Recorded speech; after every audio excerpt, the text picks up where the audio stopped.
Alexander Hamilton's life began far from the halls of American power. Born out of wedlock on the Caribbean island of Nevis, likely on January 11 in either 1755 or 1757, Hamilton came into the world with few advantages. His father, a Scottish trader, abandoned the family, and his mother, Rachel Fawcett, died when he was about 12.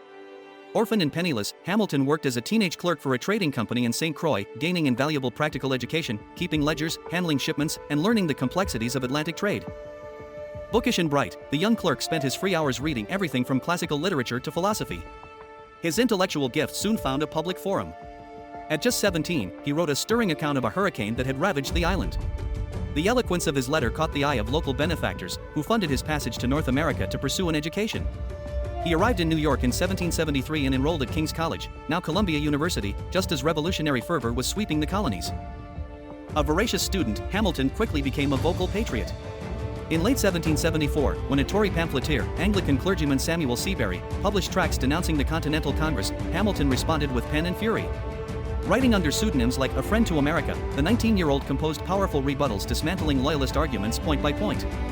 His pamphlets were widely read and marked him as a rising star in patriot circles. When open conflict erupted at Lexington and Concord in April 1775, Hamilton joined a volunteer militia in New York known as the Hearts of Oak. In one daring exploit, under fire from a British warship, Hamilton led his militia comrades in a raid to seize British cannons from the battery in Manhattan. The mission succeeded, and this feat earned Hamilton and his men a promotion from militia to an official Continental Artillery Company.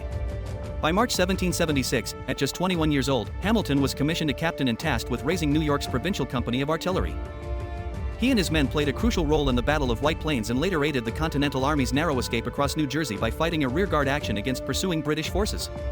On December 26, 1776, during the surprise attack on Trenton, and later at Princeton, Hamilton earned the attention of General George Washington. That year, he offered Hamilton a position as his aide-de-camp, with the rank of lieutenant colonel. At age 22, fluent in French and gifted with the pen, Hamilton became one of Washington's most trusted advisors, drafting orders, translating documents, and helping manage the Continental Army's affairs. This role gave Hamilton an insider's view of leadership at the highest level. However, life as an aide-de-camp had its frustrations. Hamilton hungered for battlefield glory and chafed at being, as he put it, a scribe rather than a field commander. Several times, he asked Washington for a frontline command, but Washington initially demurred. The young man's administrative talents were simply too valuable to lose. Tension finally came to a head in February 1781, when a trivial misunderstanding led to Hamilton resigning from Washington's staff. Though Washington tried to reconcile, Hamilton left headquarters and joined his new wife, Elizabeth Eliza Schuyler Hamilton, in Albany for a time. But he did not remain idle for long. Still a lieutenant colonel in the Continental Army, he lobbied his former boss for a combat role. Washington finally granted his wish in 1781, giving him command of a battalion as Franco-American forces converged in Virginia for the decisive siege of Yorktown. He was chosen to lead the American assault on Redoubt No. 10, which was captured in a swift and bloody charge, helping to seal the American victory. Even though the battle had successfully forced the British to the negotiating table, Hamilton emerged from the war with the belief that the weaknesses of the disjointed Continental Congress had nearly cost the colonies their independence. For this reason, he believed that a strong central government was desperately needed to keep the colonies together. After the war, Hamilton returned to New York and launched a legal career, which helped him remain engaged in politics.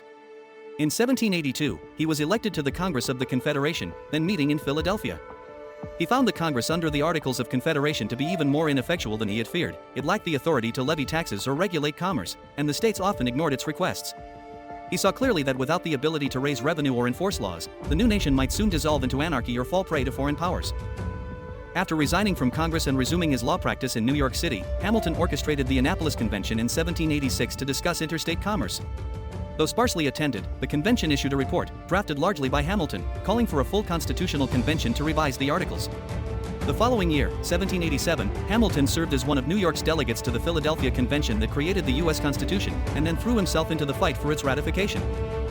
To win public support, Hamilton joined forces with James Madison and John Jay to write the Federalist Papers, which continue to shape American political thought today. Writing as Publius, he produced 51 of the 85 essays, tackling everything from the need for an energetic executive to an independent judiciary and a system of checks and balances. Thanks in large part to his efforts, New York narrowly ratified the Constitution, which came into effect in 1789. With the federal government Hamilton had envisioned becoming a reality, and with George Washington elected the first president of the United States, Hamilton was offered any position in the new administration. Believing the Department of the Treasury was the best place to shape the nation's future, he was sworn in as its first secretary. At just 34, Hamilton took charge of a bankrupt and fragile economy. The United States owed millions to foreign creditors and its own citizens, and its currency was chaotic. Hamilton saw this as a chance to turn the country into a financial power. In his report on public credit, Hamilton proposed that the federal government assume all state debts from the Revolution and fund the national debt at full value. He argued that honoring these debts would build trust and demonstrate the new government's credibility. This sparked fierce opposition, especially from southern states like Virginia, which had already paid their debts. To secure passage, Hamilton struck a deal with Thomas Jefferson and James Madison. In exchange for their support, he would back locating the new capital on the Potomac River, a compromise that created Washington, D.C.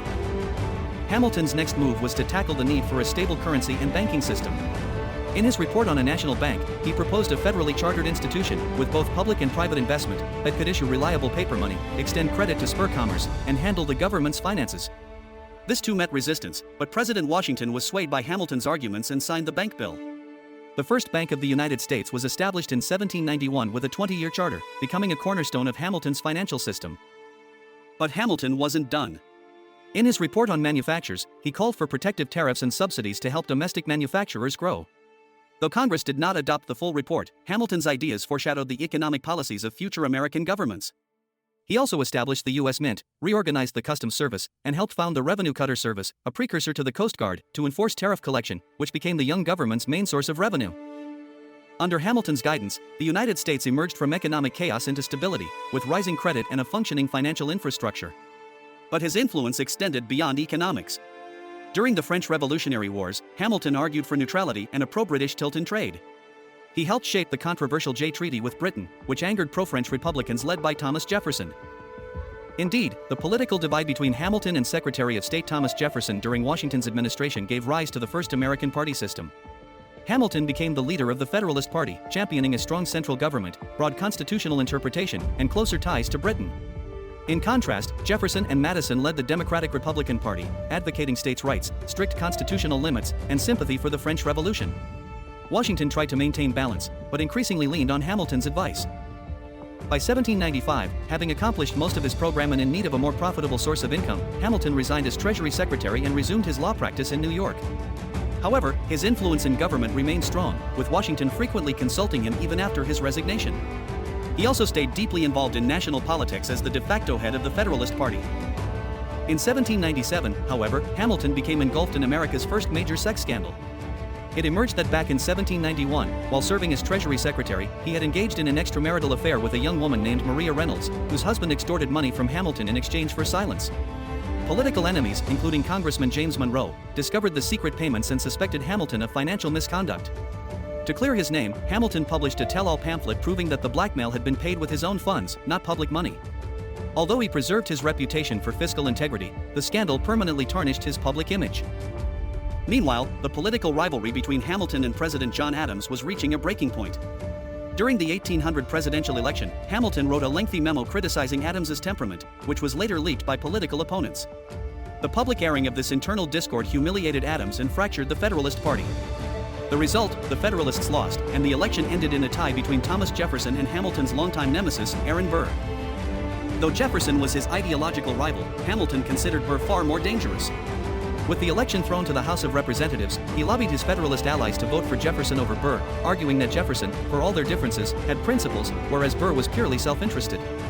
On the 36th ballot, Jefferson was elected president. After 1801, Hamilton found himself without a party in power. The Federalists were fading, and he held no official office. Still, he remained a prominent voice as a private citizen. That year, he founded the New York Evening Post, today's New York Post, to oppose the Jefferson administration's policies. He also took on notable legal cases, most famously People v. Croswell, 1804, in which he defended a journalist accused of libeling President Jefferson. Hamilton argued that truth should be a valid defense against libel, a landmark principle that helped shape American press freedom. Even as he tried to rebuild his influence, Hamilton's personal animosities continued to haunt him. By 1804, Aaron Burr, now dropped from Jefferson's ticket, was running for governor of New York. Hamilton once again worked behind the scenes to block Burr's election. On one such occasion, a newspaper reported that Hamilton had allegedly insulted Burr's character at a dinner party. Feeling that his honor had been impugned, Vice President Burr demanded an apology. Hamilton, bound by his personal code of honor, refused to retract what he believed to be truthful opinions. Burr challenged Hamilton to a duel. Despite having lost his own son in a duel just 3 years earlier, Hamilton accepted. On July 11, 1804, the two men met on the cliffs of Weehawken, New Jersey. According to the seconds, Hamilton had resolved to throw away his shot, intending to fire into the air in an effort to spare both lives while still upholding honor. Burr, however, took deadly aim. His bullet struck Hamilton in the lower abdomen, causing catastrophic internal injuries. Hamilton's pistol fired wide and hit a tree branch.